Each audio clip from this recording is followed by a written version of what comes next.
O Senhor esteja convosco. Ele está no meio de nós. Anúncio do Evangelho de Jesus Cristo, escrito também a nós através do apóstolo Marcos. Glória a vós, Senhor. Naquele tempo, Jesus subiu ao monte e chamou o que ele quis. E foram até ele.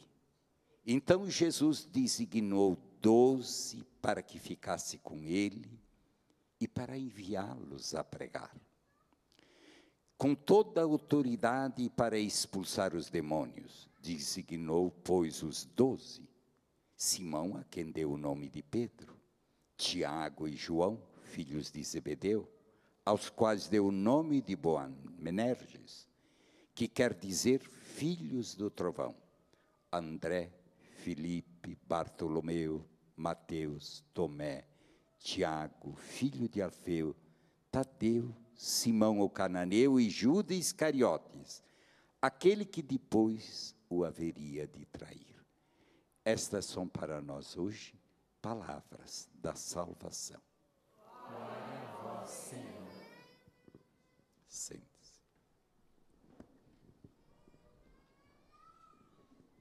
Queridos irmãos e irmãs, família, o grande bem, a grande dádiva, o grande amor, o maior bem, e que hoje está tão ferido, tão machucado, tantas lágrimas, não só pelas dificuldades e sofrimentos, porque se perdeu o segredo de viver o amor, o acompanhamento da palavra de Deus. E Deus escolheu os 12 e não parou aí. Deus me escolheu, te escolheu, a você que está aqui presente, a você que nos acompanha pela televisão. Deus nos escolheu. E a escolha para chamados à vida, em primeiro lugar, Deus nos escolheu para vivermos. É incrivelmente, você e eu, ao nascermos, poderia ter nascido no meu lugar, no seu lugar, 800 milhões de pessoas diferentes. Essa foi a quantidade que poderia ter nascido e você, só você nasceu. E os outros não nasceram. E você não se dá conta do bem de sua vida. O que você está fazendo com a sua vida? Não é possível que você não se apaixone pela vida. Que você brinque com a vida. Que você não reflita sobre o bem maior que você possui, o bem da sua vida. Nenhum bem é maior do que a sua vida. De estar vivo, de ter uma fé, de estar me ouvindo. E hoje se banaliza a vida. E hoje se leva um susto da vida. Eu fico impressionado como hoje cresce no mundo a sensibilidade para defender tartarugas, um cachorrinho. Ai de que alguém anda para a rua e dê um chute e bata no cachorro, é processado, telefona. E se pega um bichinho da natureza e leva para casa, é crime inafiançável. Você vai para a cadeia. Agora, o bichinho homem, tadinho, é o que menos está se protegendo pelas leis. Que bom que se defende a natureza. Mas o bichinho homem, é este, infelizmente, que hoje é uma peça descartável. É laboratório de ciência. E não dá para pensar em família sem pensar no valor da vida humana. É impensável, porque não existe crise de casamento. Me perdoe, não existe. Não esqueça que eu disse para vocês que eu vou submeter vocês a um teste. Eu quero você me responder essas perguntas sem se mentirem. São 4 perguntas.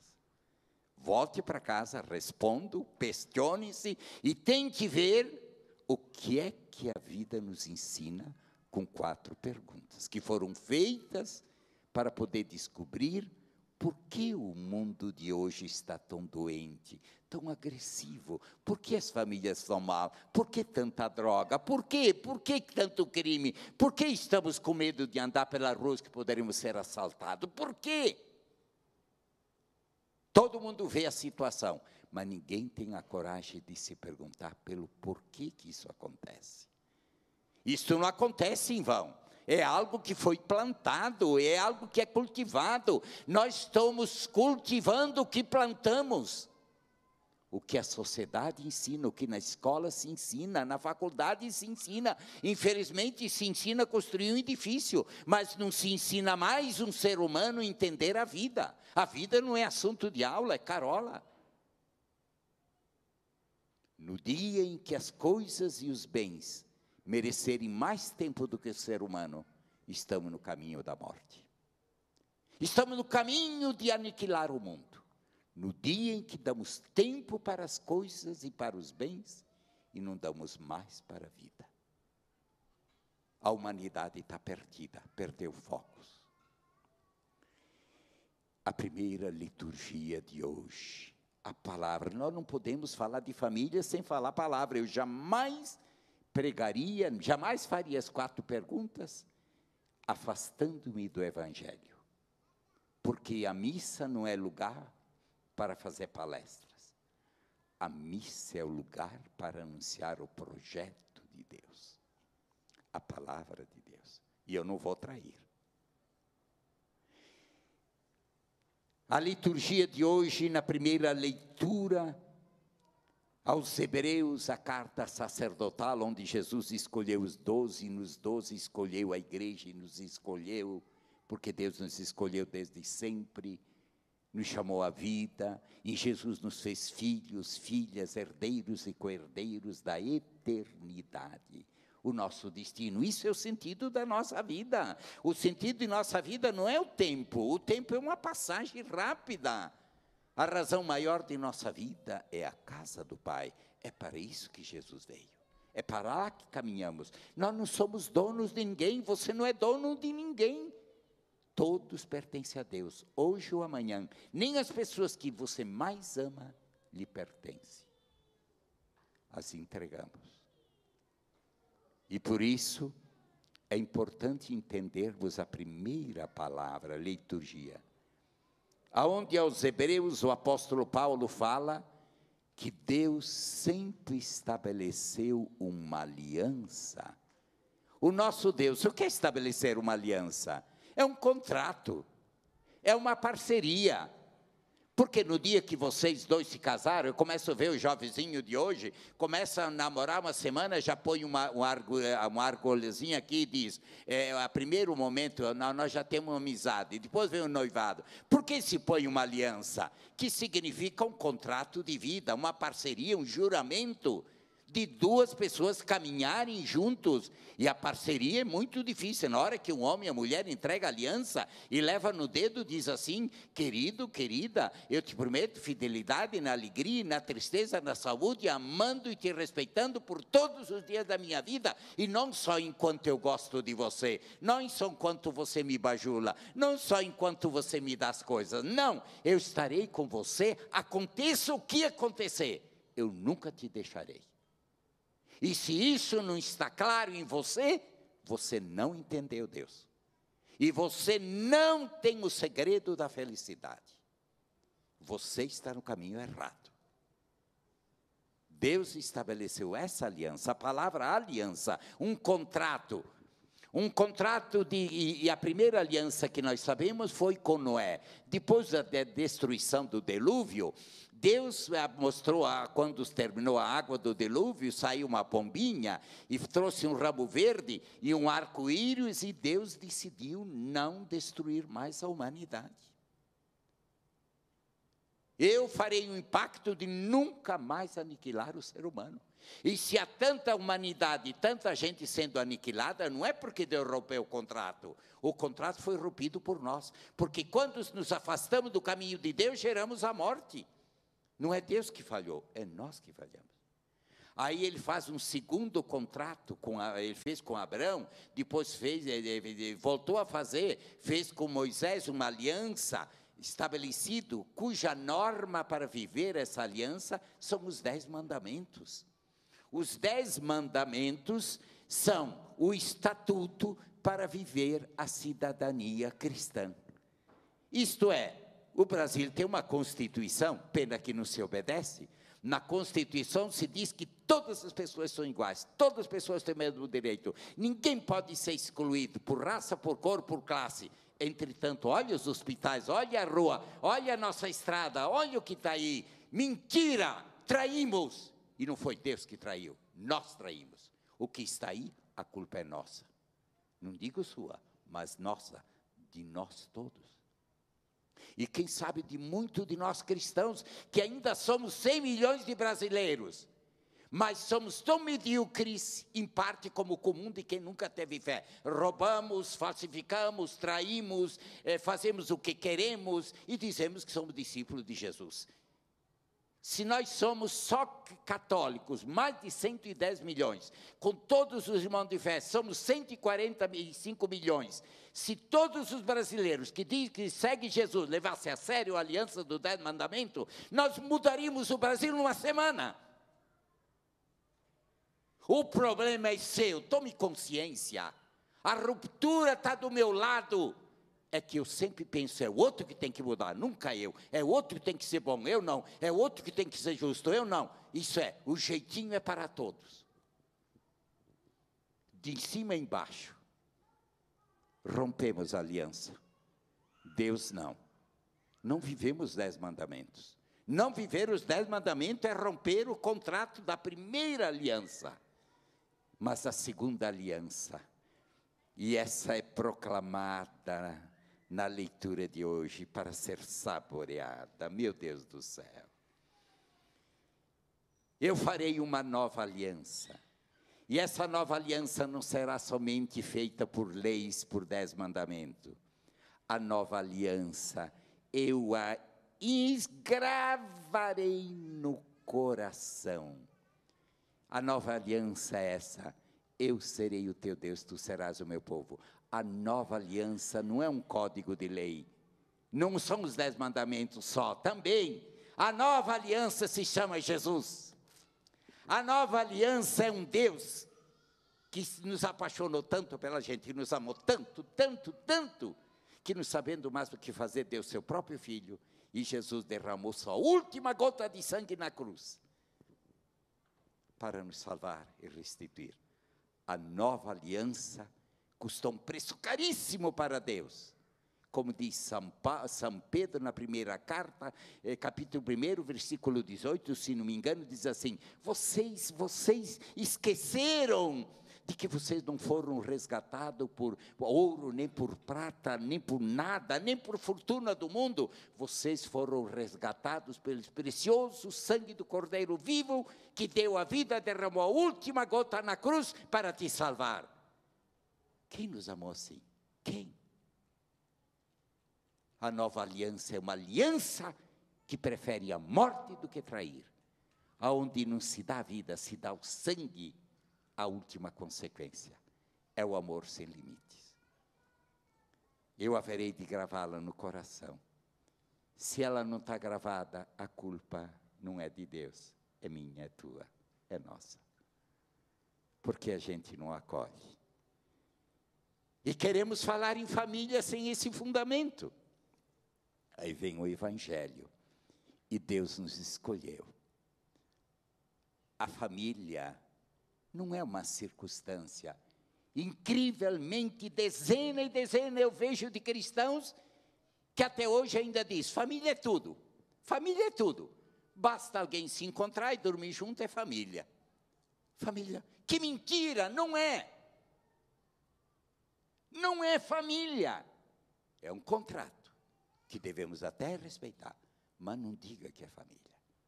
Família é algo muito maior, que é da lei da vida e da natureza. Algo sério, eu não sou quadrado, eu sou fiel, eu amo a todos, quero bem, mas não podemos relativizar tudo, tudo é banalizado, tudo é lido. Não é verdade. família supõe gestação profunda de vida, de relações e de amor e de bem comunitário. É um bem da natureza e da vida e do mundo. Bom, Deus nos chamou, a mim e a você, para vivermos família. Mas o tempo corre. E eu tenho que cumprir a minha promessa. Não gosto de fazer isso dentro da liturgia da missa, porque na missa é para pregar a palavra de Deus. Não é para discurso político, não é para nada, é para anunciar Jesus. Mas essas 4 perguntas são um caminho para elucidar por que estamos tão perdidos, por que nossas famílias estão doentes. Então, elas elucidam por que nós rompemos aliança com Deus. Guarde, eu posso começar? Então eu vou apresentar. Grave, é facílimo, vocês não vão esquecer. As perguntas são muito fáceis, não tenham medo. E essas 4 perguntas nasceram no ano de 1992. Após a ONU ter convidado todos os países do mundo para fazerem um estudo por que a droga está cada vez mais tomando conta da humanidade. Por que essa tragédia da droga? E o que fazer para combatê-la? Porque os hospitais estão fracassando, tudo está fracassando. Nós já perdemos a guerra, da droga está perdida. Eu não sou pessimista, a guerra da droga está perdida. Não adianta a repressão, não adianta a polícia. Também temos que ir além se quisermos vencer a droga. Temos que partir de outro ponto. Porque a droga é um vírus que cresce num organismo doente. Ela adoece o ser humano, ela nasce em todos os momentos da história do mundo que se perdeu os valores, a droga começou a entrar na sociedade e na vida das pessoas. Depois ela se torna uma doença, mas a doença é consequência da droga. Nós temos que ter muito carinho com o usuário de droga. Esse congresso aconteceu em Viena, na Áustria. Depois de uma semana de estudo, fracasso. Não se tinha uma resposta do que fazer para vencer a guerra contra a droga. Aí os cientistas, porque os hospitais estavam fracassando, as famílias não sabiam mais o que fazer, se internavam um usuário de droga, ele voltava a cair de novo, voltava a cair, voltava a cair. E muita gente diz, não adianta, ele reincide sempre. Não dá para perder tempo. Foi uma derrota. Que derrota sadia. Porque aí se foi a caminho mais profundo, do motivo mais profundo da verdade, droga e destruição. E isso tem que ver com a família. Aí, terminado o congresso, se chama um grupo de pensadores, de estudiosos, e se entregou a missão de estudarem e descobrirem por que o ser humano de hoje é tão doente. Por que as famílias vão tão mal? Por que o amor fracassa? Por que tanta situação agressiva? Por que a sociedade está perdendo rumo? Por que tanto ódio? Por quê? Por quê? Se conquistou tanto, se tem tanto progresso, mas por que tanta infelicidade?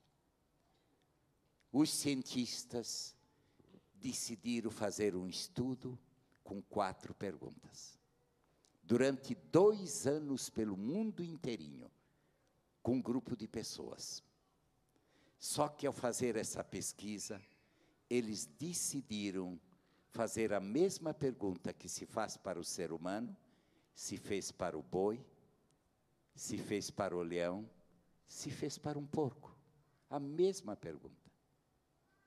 É possível uma pergunta ser respondida por uma pessoa, ou por um boi, por outro animal? A mesma pergunta? Sim. Porque tentaram estudar o ser humano como um animal da criação. Como Deus disse aí na primeira página da Bíblia, Deus criou todos os animais e por fim criou o homem e a mulher. dentro da sua criatura. Nós também somos um animal da natureza. Não é porque damos em pé que somos o melhor, não. Nenhum animal está destruindo tanto o mundo como o ser humano. Opa! E qual é essa pergunta? Ela é séria, ela é terrível. Mas ela põe a gente na caminhada certa. A primeira pergunta é essa, grave. Como se comportam todos os bichos da natureza quando estão de bem com a vida e quando não estão de bem com a vida? 2 anos de pesquisa no mundo inteirinho. E aí os cientistas chegaram a conclusões terríveis, que todos os animais que não estão de bem com a vida são seres difíceis de viver em grupo, agridem, destrói, machuca. Todos que não estão de bem com a vida são agressivos. E todos os animais que vivem bem não destrói, conserva a sua espécie e convive juntos. Conclusão dos cientistas: o que está ferindo o mundo é que a vida não vai bem. Por isso, não adianta querer mudar a tua vida, não querer uma família melhor. Não adianta, meu irmão. Não adianta querer um filho melhor. O maior ato de amor que tu tens para teu filho, para tua esposa, é tu te amares. É teus filhos olharem para ti e ver uma pessoa sadia, uma pessoa encantada, uma pessoa amorosa, uma pessoa verdadeira, uma pessoa apaixonada pela vida, uma pessoa que luta, uma pessoa que não se corrompe. É isso que salva o mundo. É isso que uma mulher busca no homem. É isso que um homem busca numa mulher. Alguém que lhe dê algo que ela não possui. Portanto, se na tua vida está cheia de mágoa, de briga, de agressões, não culpe Deus. Olha o teu íntimo.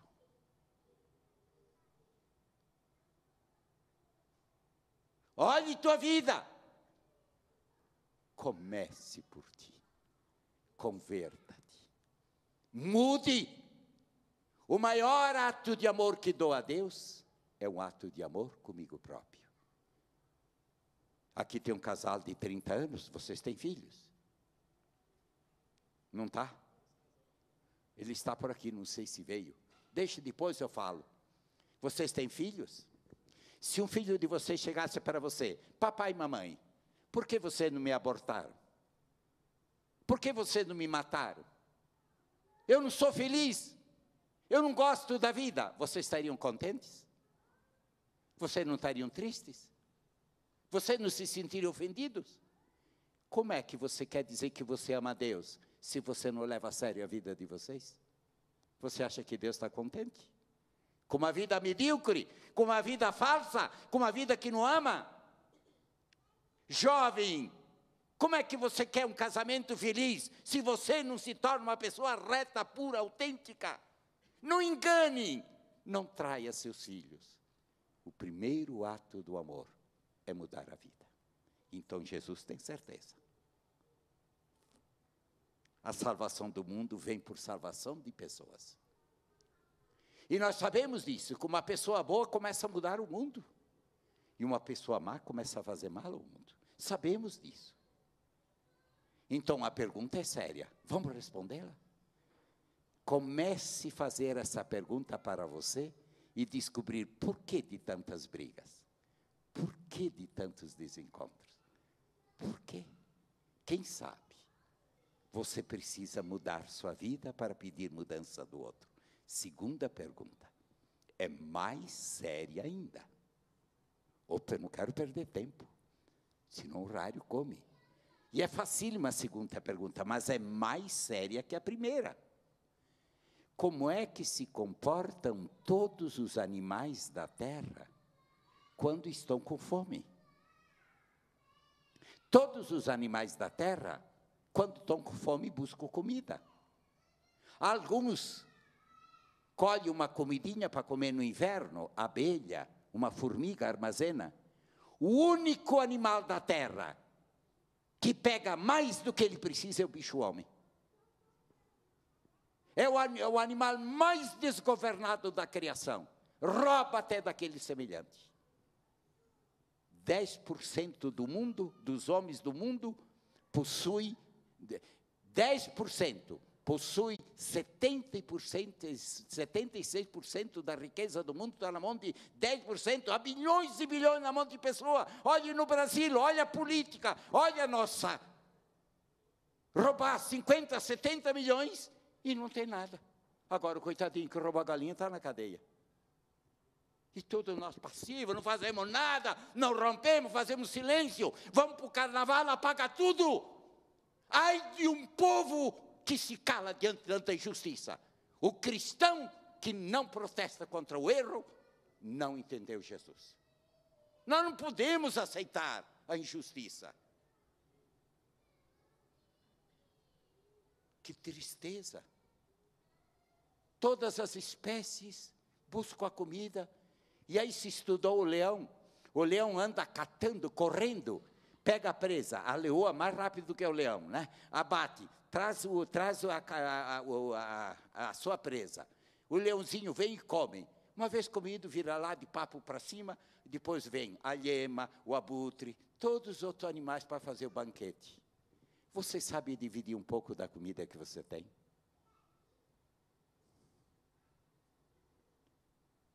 Ou cada vez mais, quer mais, quer mais, quer mais, quer mais, quer mais, quer mais.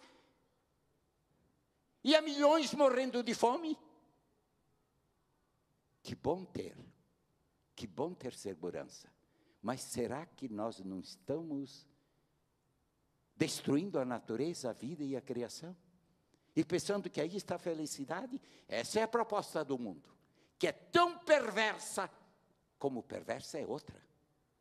Os critérios que o mundo dá de ter, de gozar, de viver, lucro a qualquer preço, é diabólico, não é de Deus. Nós somos seres de comunhão. Nós somos chamados a viver uma vida digna, justa e verdadeira. É o amor. Opa! Mas eu não falo só de comida física. Não. Eu quero falar de outra fome também. A fome de afeto, a fome de abraço. Há quanto tempo faz? Pergunte para sua esposa. Esposa, eu sou para ti aquilo que tu precisas. Eu te dou aquilo que tu necessitas. Eu sou o homem que você sonhou ter. Eu estou lhe dando um sentido de vida. Eu lhe fiz melhor do que quando eu lhe chamei da casa do seu pai. Você é feliz por ser mulher a meu lado? Qual é a fome do seu marido? Qual é a fome dos seus filhos? Às vezes você dá carro, dá tablete desde pequenininho e está criança, ou põe na televisão para que ele não incomode você. Quanto tempo faz que você não dá o abraço, o carinho, passeia com ele e diga, meu filho, eu te amo? E aí a droga vem, aí a explosão vem, aí o desastre vem. A fome do abraço, a fome do afeto, a fome do carinho, a fome da vida. Família? Será que nossas famílias não são uma empresa?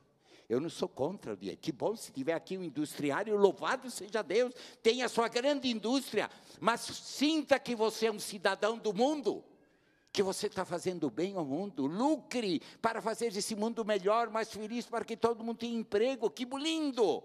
Mas se sinta alguém fazendo bem comunitário. Então a segunda pergunta, quais são as fomes? Você poderia fazer essa pergunta para você? Quais são as verdadeiras fomes? Quem sabe é fome de paz? Quem sabe é fome de Deus?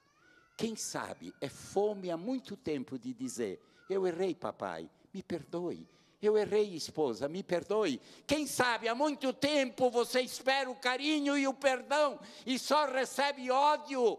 E só a pessoa que dorme com você lembra dos defeitos e não lembra de dizer, apesar do teu erro, eu te amo. Será que não é essa fome? Família cheia de móveis e pobre de afeto e de amor e de carinho. E ali a droga, e aí o desespero, e aí o vazio, e aí a morte. A terceira pergunta é mais grave ainda. Opa, qual é? Como se comportam todos os bichos da terra? Por instinto. Isso é por natureza. Como é que vivem os animais da criação? Do bicho-homem ao leão. Os animais da criação gostam de viver junto. Olha para os peixes, vivem em cardumes. E se um peixinho sai fora, corre para o cardume. Olha para as ovelhas, vivem em rebanhos. Olha para os passos, vivem em revoadas. Olha para os porcos, vivem em porcadas. Agora, olhe para o homem, cada um com a sua televisão. Cada um com o seu tablete. Sentam na mesa, cada um com o seu computador. Cada um com o seu celular. Sentado na mesa, relacionando com o celular. E não com a pessoa que dorme.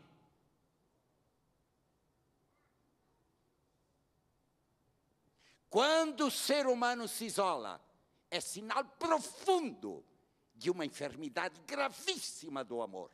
É sinal iminente da morte, da crise, do fim da família, do casamento e da humanidade. Opa! Como é que está a família de vocês, a minha? Como é que estão as comunidades religiosas? Rezam junto, dormem junto, breviário, vão para a Eucaristia e nenhuma comunga. Fica de ódio, semana, eu não te amo. Pouca, que mentira! Oh, cuidado! A vida religiosa pode ser uma farsa. Se nós não nos amarmos, cuidado. Quarta pergunta é muito mais séria. Como se comportam todos os animais da terra em horas difíceis? Todos os bichos em hora difícil, corre para sua tecla, corre para seu bando, corre para seu grupo, se aninham, ficam juntos. O bicho homem, hora difícil, vai para o bar, vai para a televisão, vai para a internet, vai para o bar, vai para a rua. E quanto mais você foge para o trabalho, quanto mais você foge para a venda, quanto mais você foge para a bebida, foge para a droga, mais você gera morte, mais você está na iminência da crise da existência, do sentido da vida e da morte do casamento. Você já não gosta mais de viver junto com a sua esposa, seu esposo, seus filhos? Não tem mais tempo? Sinal profundo de que o amor, a família, não é mais família, é uma pensão. Onde se dorme junto, se come junto, se vive junto, se declara imposto de renda junto, mas não se vive a família. Será que essas 4 perguntas não ajudam a gente a entender o evangelho de hoje? Não ajuda a entender porque esse mundo de hoje anda tão mal?